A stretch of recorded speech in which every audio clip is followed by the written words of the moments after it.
ये लोकतंत्र है, राजतंत्र नहीं चाहिए। आलोचनाओं का भी सम्मान होना चाहिए। सत्ता का गुणगान नहीं, जरूरती बुनियाद पूरी होनी चाहिए। सत्ता बहुमत हो तो विपक्ष भी तंदुरुस्त हो, सत्ता बहुमत हो तो विपक्ष भी तंदुरुस्त हो। छिछोरी राजनीति नहीं, मजबूत लोकतंत्र चाहिए। सुबध्यानम सभा में उपस्थित सभी जनों को आज मैं कार्तिक शर्मा भारतीय लोकतंत्र में मतदान अनिवार्य होना चाहिए के विपक्ष के बारे में अपने विचार लेकर उपस्थित हूँ। अनिवार्य मतदान स्वतंत्र रूप से निर्णय लेने की अवधारणा के खिलाफ है। ऐसा कदम वैचारिक स्वतंत्रता को अपराध बनाने जैसा है। और अगर पिछले लोकसभा चुनाव को देखा जाए तो ऐसे कानून के तहत देश की लगभग आधी वयस्क आबादी कानूनन अपराधी हो जाएगी और जिसको सजा देना असंभव होगा।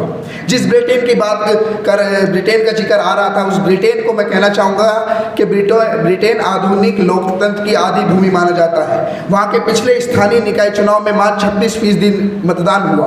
वहाँ सामान्यतः 50 से 60% मतदान होता है, लेकिन वहाँ कभी भी मतदान को अनिवार्य बनाने की बात नहीं उठी।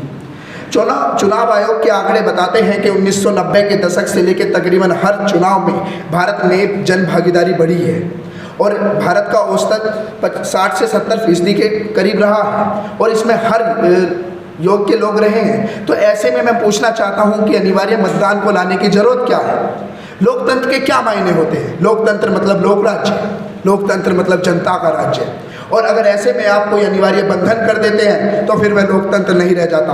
वह कर्नल गद्दाफी का लीबिया हो जाता है, वह सद्दाम हुसैन का इराक हो जाता है। अनिवार्य मतदान और कुछ नहीं, तानाशाही को बढ़ावा देने वाली बात है। ये अधिकारों का हनन है, लोगों पे दबाव बनाने की कोशिश है। रूल ऑफ लॉ यानी कि कानून का शासन। एवी डाइसी के दी गई धारणा के मुताबिक कहा गया है कि यहाँ कानून का शासन होगा, ना कि किसी व्यक्ति विशेष का। जो भी व्यक्ति शक्ति में होगा वो कानून के आदेशों का अधीन होगा। लेकिन हम कानून को ही बदल देना चाहते हैं, अनिवार्य कर देना चाहते हैं, लोगों पे थोप देना चाहते हैं। क्या यही हम भारत में देखना चाह रहे हैं? संविधान के अनुच्छेद 326 के तहत ये कहा गया है कि 18 वर्ष से अधिक आयु के हर व्यक्ति को मतदान देने का अधिकार है। और रिप्रेजेंटेशन ऑफ पीपल एक्ट, जन प्रतिनिधित्व अधिनियम 1951 में भी ये बात कही गई है कि अगर 18 वर्ष से अधिक आयु का हर व्यक्ति जिसका नाम मतदाता सूची में है वो मतदान देने का अधिकार रखता है। लेकिन उसमें जन प्रतिनिधित्व अधिनियम में हो गया या फिर भारत के संविधान के 326 में हो गया, यहाँ पे कभी भी अनिवार्य करने की बात नहीं कही गई है। रोपा हो गया रिप्रेजेंटेशन ऑफ पीपल एक्ट, ये भी यही कहता है कि हमें वोट देने का अधिकार है, लेकिन अनिवार्य की बात कोई नहीं करता है और ना ही होनी चाहिए। अनिवार्य मतदान बिल 2022 में संसद में दोबारा पेश किया गया 1998 के बाद। इस बार इन्होंने और सजाएं बढ़ा दी गई। अब जो नए बिल के तहत 500 रुपये जुर्माना, 2 साल तक की सजा, सरकारी कर्मचारियों को जहाँ 2 साल तक प्रमोशन नहीं देने का था वहाँ 10 साल कर दिया गया है। और लोगों के 2 दिन की जेल की जगह 10-10 दिन की जेल करने का प्रावधान भी आगे सरकार लाएगी। फिलहाल के लिए 2 और 3 दिन रखा गया है। ऑस्ट्रेलिया अनुभव के बारे में काफ़ी कुछ सुनने में आ रहा था। ऑस्ट्रेलिया में अनिवार्य वोटिंग की गई, लेकिन वहाँ पे गधा मतदान भी देखा गया।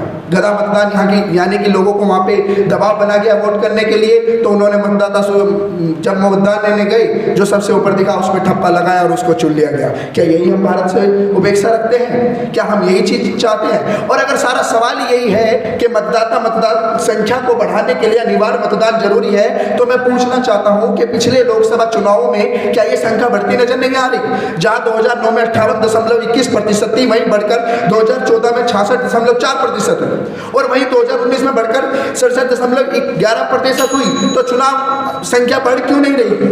दरअसल पहले तो 2021 के अंदर बंगाल के अंदर चुनाव कराया जाता है कोरोना को नजरअंदाज करते हुए, और फिर ये उम्मीद की जाती है कि 100% मतदान आए। दरअसल दिक्कत हर कोई बताता है, सुझाव कोई नहीं, और अनिवार्य मतदान कोई सुझाव नहीं है। अगर हम नॉर्थ ईस्ट के राज्य की तरफ देखें तो नागालैंड में 83% वोट आए पिछले लोकसभा में। वहीं मणिपुर की बात करें तो 82%, अरुणाचल प्रदेश की बात करें तो 82%, असम की बात करें तो 81%, त्रिपुरा की बात करें तो 82%, और अगर दक्षिण भारत की बात करें तो आंध्र प्रदेश के अंदर 80% और केरल के अंदर 77%। ये संख्या में बताती है कि जहां साक्षरता दर ज्यादा होगा वहां मतदान संख्या भी ज्यादा होगी, लोग अपने वोट का मतलब जानेंगे और वोट देने भी जाएंगे। जनप्रतिनिधि को हम चुनते हैं, जनप्रतिनिधि के लिए आप अनिवार्य वोट डाल रहे हैं, हम उनको चुन के लेके आते हैं। अगर वोट ना देने पर, मतदान ना देने पर सजा है, तो जिन वादों पे वोट मतदान लिया गया है उनके ना पूरे होने पर जनप्रतिनिधि को सजा क्यों नहीं। इसी के साथ मैं अपनी बात को विराम करना चाहूँगा। धन्यवाद।